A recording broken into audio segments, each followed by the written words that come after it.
Yo，我哋 live 今日睇片唱歌，拍咩唱咩咧？唔係唱歌而係 Q&A。咁咧喺上一條片會講到幾樣嘢啦。咁今次係 Part 8。咁其實今年咧總共有 Part 10嘅，即係我諗最多或者最多15啦。如果有時間拍，其實我都好忙。咁今日應該出咗4個啦，應該出到第10個啦，咁就埋尾㗎啦。係咯。咁今日繼續講埋我嘅日常生活、健康、興趣、愛情、假設同埋粉絲互動啦。之後有內心創作、日常友情假設題啦，同埋一個追星、偶像崇拜、中意藝人嘅心理感受，係啦，呢幾個大 topic 啦。咁 let's go，OK。其實咧，我已經答咗好多好相似嘅問題啦，咁我就會 skip。好啦。第一題，你最想嘗試新餐廳或者甜品係邊間邊款？我唔記得個餐廳名，但係我想試下嗰個好，即係多士搭之後上面有一堆嘢，其實你食唔到啊，幾乎你好難食嘅，所以我試下，但我唔記得個名係咩啊？你會唔會成日拍自己同小日常留低紀念？會啊，會有影相。即係可能見到東人某個好得意嘅 moment，我會影低啦；啲風景我會影低啦。我見到好中意嘅食物我會影低啦。而家做 foodie，所以我中意影嘢食，係咯，咁係咯。見到自己中意嘅嘢就會影咯。風景會影好多嘅，因為我覺得好 enjoy，我好 enjoy 嗰個vibe。因為我個位望出嚟係個好大嘅景，所以我係覺得好靚，咁我就會望。就影。如果可以每日只做一件你最中意嘅嘢，你會揀咩？我最中意打羽毛球，所以我揀羽毛球同埋聽音樂啦。但係如果你真係要揀，我就聽音樂啦，可以聽好耐，做運動做嗰2個鐘又攰啦。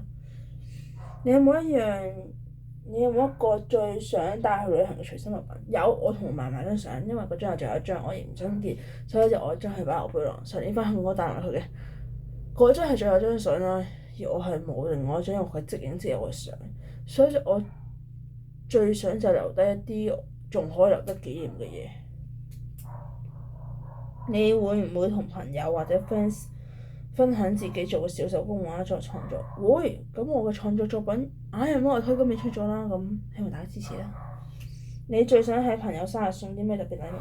我多數係會睇下佢哋中意咩啦，然之後我多數會寫卡寫信，因為我中意表達我心入邊嘅諗法啦。我覺得禮物係膚淺咯，我中意表達我自己心裏嘅想法，講心不講金啊。所以我覺得佢中意咩我當然會送，但係我都會寫卡咯，係咯。你會唔會因為一個朋友嘅話改變情緒？會，好多人係會煽動我嘅情緒而令我好嬲，或者會 spread rumors， 會令到我覺得嗰個嘢真係錯或者乜嘢。我覺得我會中立嘅意見去睇所有嘢咯。你最近你同朋友玩到笑到好痛係咩事？我 friend 同我講咗句好搞笑佢上堂嘅事，所以我就唔講啦，因為我唔想將私人透露出去。好搞笑嘅嘢。你最喜歡朋友邊個小習慣？我中意佢哋聽我講嘢，而唔係 hea 我。你會唔會有一個最想對朋友講但未講嘅秘密？我想同我香港個朋友講，而佢而家去澳洲，就係我冇唔記得咗你㗎，我仲記得你，而我仲有擺你喺我心入邊，喺我個 friend 嘅地位亦幾仲喺度嘅。因為呢個都係個秘密嚟嘅，因為我從來冇同人講過，我仲當佢係 best friend 嘅，而我哋嘅關係其實而家都唔係話真係好 close，但係嗰5年班嗰段時間係令我好，即係令我好同佢好 close 啦，而令到我好真係令到我好將佢擺喺我第一位做朋友，係令我好有信心，而佢都俾咗好多支持我，所以係咯。我想同你講，我仲記得你㗎。如果朋友需要你幫手，你最希望自己可以知道做啲咩？即刻理解咗，或者我要知道佢發生咩事先，再拆個問題。你會唔會同朋友玩心靈小測試？唔會。你最想同朋友一齊完成嘅小目標係咩？我希望佢哋識同我打羽毛球係最好，但我兩個 friend 都唔識。最近一次朋友令你驚喜係嗎？我冇，我 friend 唔整驚喜俾我嘅。你最希望朋友用一句説話形容你係點樣？音樂人、搞笑同埋羽毛球狂人呢幾個字，同埋 Koala 嘅 fans。我 friend 翻咗去香港啦，佢睇咗 Koala 啦，佢追 Koala，我想見 Koala。最近一次你寫即係下一個 topic 啦，創作內心、日常友情同埋假設題。最近一次你寫嘢或創作時突然間笑出嚟係咩原因呢？我因為嚟緊首歌比較 sad 啲，所以我冇笑出嚟，我係 touching 啲嘅嗰首歌，其實一首 sad 歌嚟嘅。但係下年我 plan 住2首嘅，下年一首已經定緊稿㗎啦，差唔多完成㗎啦。仲有一首我想送俾屋企人嘅。就係我尊敬嘅2位老人家，佢哋離開咗我，所以我都想每一年出一首歌去好好紀念下。今年就冇出啦，因為今年其實啱啱我已經擺咗個名額，就有啲難啦。今年都啱啱上 high school 嘅軌道啦，好似我都未有時間做任何歌啦。咁希望下年佢哋嘅離開日子我可以再出多首歌啦。你有冇試過喺創作過程喊到停唔低？有 Until Me Again 嗰時，唔係喊到停唔低，即係好噏心、好心痛、好痛嘅感覺，好攰、好痛嘅感覺。嗰首歌係我寫得最 touching 嘅歌詞啦，亦都係我創作以嚟最有成就感嘅一個作品。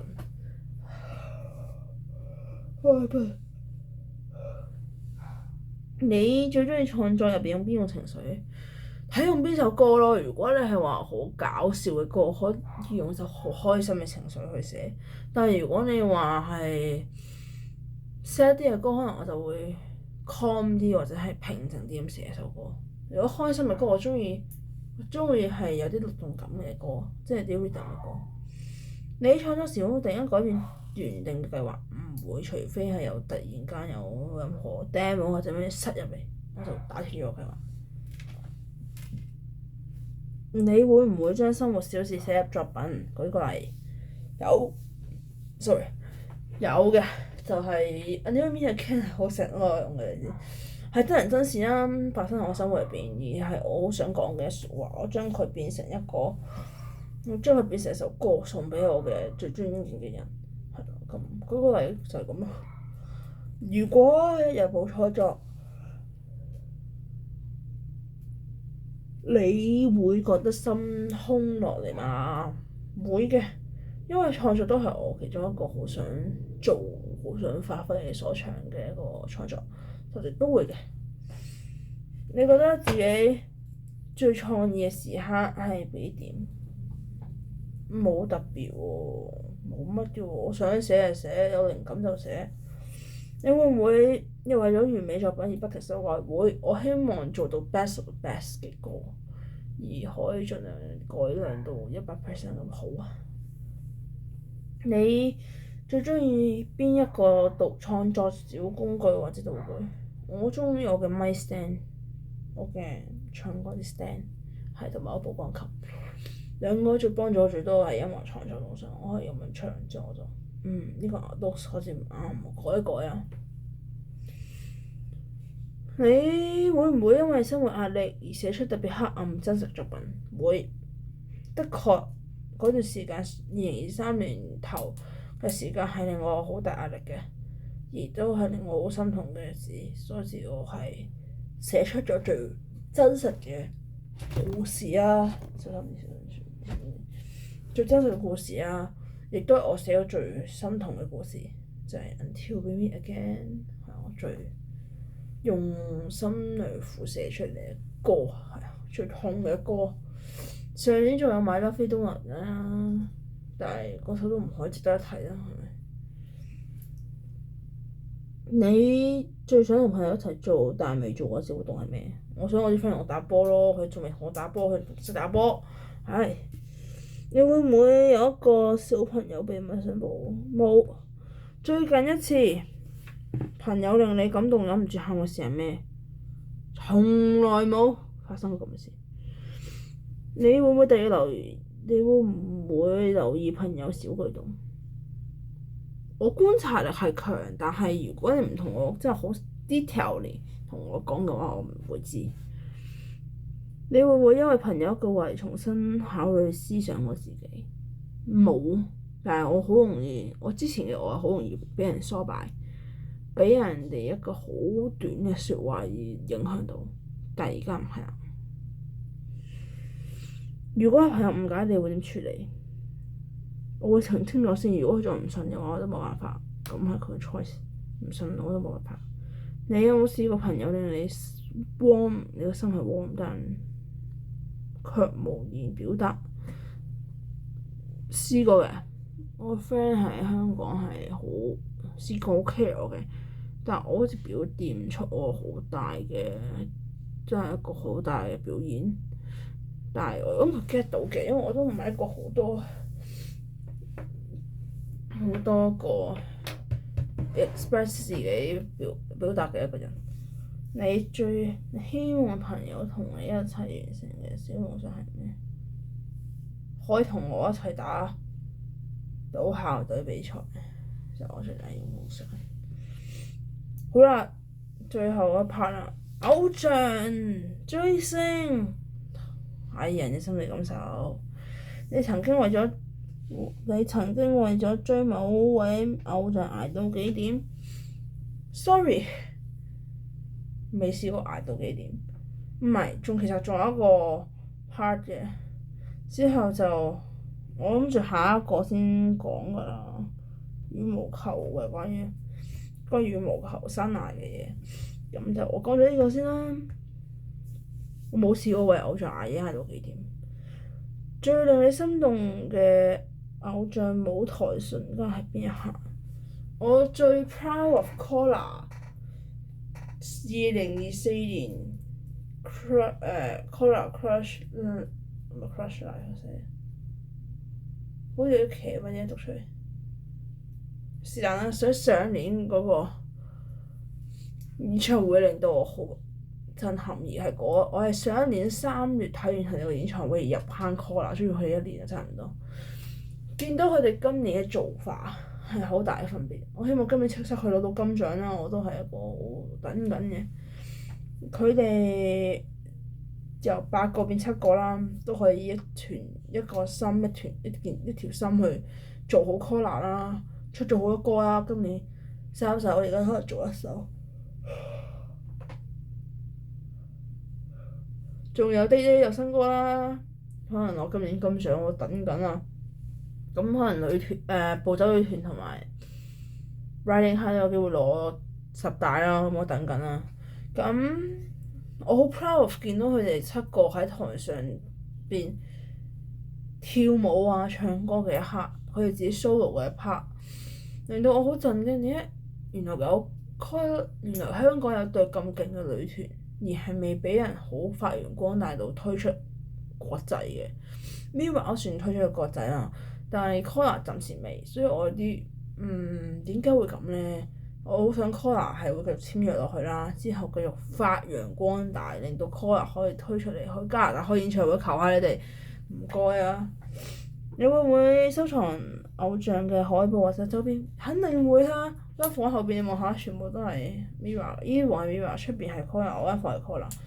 仲有令翁嘅，呢排中意咗令翁，大家如果知嘅話就係泰國一個天花板女神啦，匡玲玲同安啦，咁令翁我追令翁，我都有收有佢哋嘅嘢㗎。我有衫係 Always Wonder 啦 Keep Silent 啦，係啊。你有冇試過因為偶像一句説話而感動到喊？未到喊，但係 Marv 當時我生日啦，佢生日啦，佢留意咗我 comment 到啦，佢收到我嘅所有我封信嘅 message 啦，即係我係 Oh my God，我係大叫咯，同埋 Ivy 嘅生日祝福啦，令到我未敢話喊，但我好激動咯，係情緒高漲嚟㗎。佢竟然同我生日快樂喎，係咩事啊？佢同我生日快樂，唔係啊咁樣，真係有啲激動。你追星嘅習慣係點開始？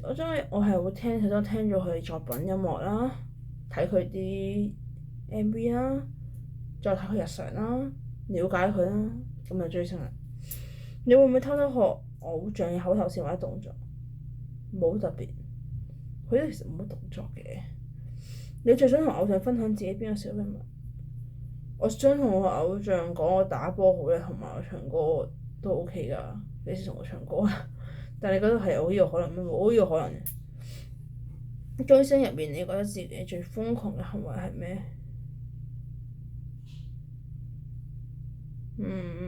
冇喎，我都未去過追佢演唱會，未買過佢哋 EP，所以未算一個好瘋狂嘅。你會唔會因為偶像而身材而改變日常計劃？會，我會聽佢新歌睇 MV 先。有冇偶像曾經鼓勵過你做某件事？你做到未？有。Ivy 叫我加油嘛，我加咗油啦。佢冇話我加油喺邊一樣嘢，但係佢幫我加油加油加油，都開心㗎。之後你覺得真係好麻煩。你覺得追星帶俾你最大收穫係咩？開心。你會唔會因為偶像而重新喜歡某首歌同電影？我中意佢嘅新歌作品。偶像出新作品，你最期待嘅反應係咩？哇！最希望好多人更加了解同埋需要 Collar。你最難忘嘅偶像演唱會邊個城市？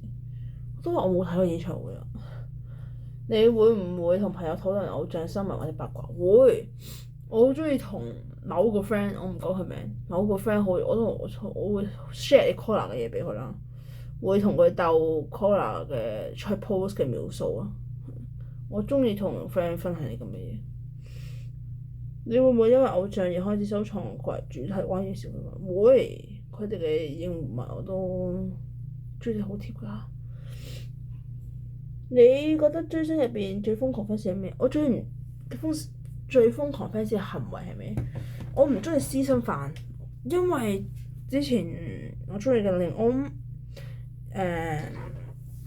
有一個私生飯啦，係佢收埋咗佢哋司機啦，暴露佢哋行蹤啦，令到私生飯追佢哋啦。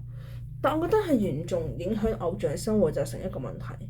fans 可以中意偶像，偶像亦都會同 fans 互動，但係如果係嚴重影響到藝員同埋偶像嘅生活咧，就係成一個好大嘅問題，而都會構成一個刑事罪行嘅。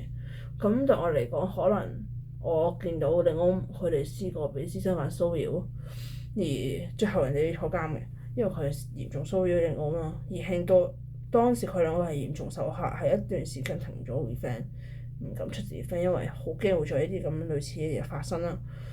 咁令到其實太紅，有時偶像太紅都成一個問題，因為其實佢兩個喺泰國同埋世界各地都紅得好勁，所以我都擔心嘅。其實有啲係擔心佢哋會俾人搞啊，俾人騷擾啊，所以我覺得係最瘋狂 fans 行為係私生飯，嚴重影響藝員生活，嚴重影響緊佢哋嘅平常日常都係一個問題，所以我係嚴重唔中意私生飯㗎。你嗰度追令安都係一個問題啦，我可以好認真咁講。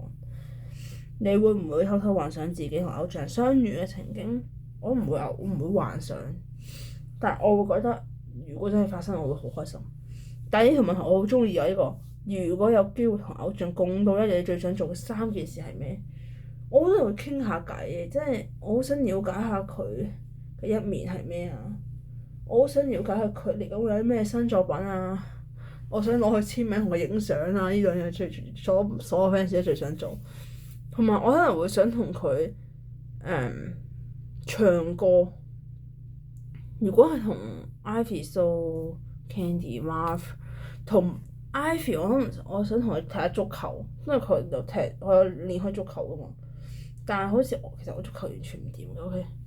跳舞啊鬥唔到佢，唱歌啊真係唔知啦。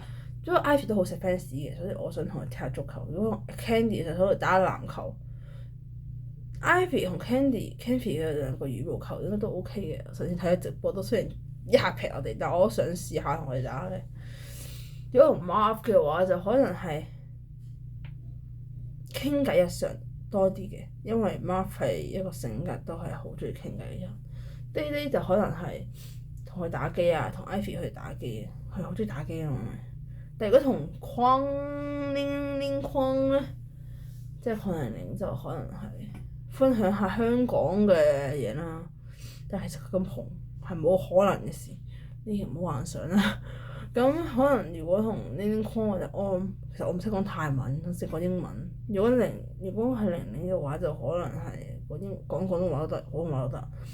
但係我覺得如果最想學嘅話係從佢唱佢首泰文歌啦，第一，第二係同佢傾下偈咯。最緊要係同偶像傾到偈嘅啫，你傾咗1分鐘偈都已經係好大嘅進步。好啊，今日嘅問題咧就去到呢度啦。Part 8啊嘛，Part 8。咁我哋快啲完成埋 Part 9 and 10啦，下次見，拜拜。